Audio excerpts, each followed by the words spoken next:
And in the wake of a teen suicide of a young girl, parents may be wondering how to talk to their children about the difficult topic. Joining us now is Nikki Saleka, an adolescent psychologist. Nikki, thank you for being with us. Such a tough topic this is, but it's been so much in the news lately, so I think kids are seeing it. Right. How do parents react to that? I mean, what is an appropriate age to have a serious discussion about this? Such an important question, and I think recently I'm hearing in my work at Henry Ford more and more parents asking me, is it okay to talk to my middle school or to my elementary school child? And it is okay. They're hearing about it. Either they're talking about it, they're connecting with a friend who's been lost to suicide or a family member, those sorts of things. So I think it's important for parents, specifically with middle school kids. I think that's probably the prime time. If you can communicate with your child around middle school, that's a really good time to start the conversation. I know yesterday we were grieving with Samantha Kelly's parents, and today I'm listening to Marie Osmond on Oprah, and she said one day before her son committed suicide that he talked to her by phone and said he was lonely. There's so much love surrounded these kids and they don't recognize it. They get in themselves and they feel there's no one there. How do you approach that? You're talking to your son, you know you love him, the family loves him. I'm lonely. Right.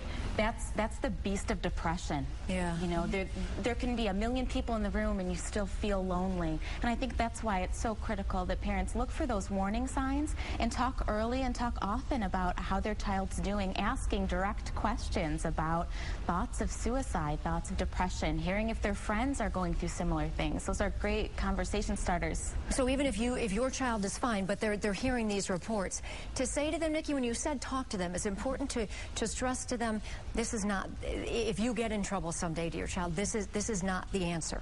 Right, and I think that's important that parents say, we love you, there's another way, and we can do this together. We can get through this. And they're on the internet all the time. Right. And they're seeing this like glorifying suicides, like it's the way out, you know, the great escape. It is not. How do you approach it?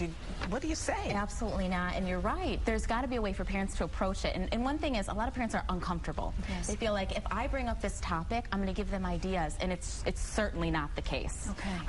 The next piece is that when parents talk to their children, make sure they say things like, I love you, I care about you, I want to hear what you have to say, opening the door so that we can get some dialogue going. If they're hearing mixed messages from the internet or online with glorification of suicide and that being the way out, they can kind of nip it right there with that message. Yeah, reinforcing some self-esteem. Absolutely, Right. That too. Right. Nikki, thank you very much for being with us. A lot of great information. Thank you. We also want to let you know, for parents, great resources, and for teens, there are national and local hotlines for teenagers to turn to when they're in crisis. Let's start with the National Suicide Hotline number. That number is 1-800-SUICIDE, 1-800-784-2433.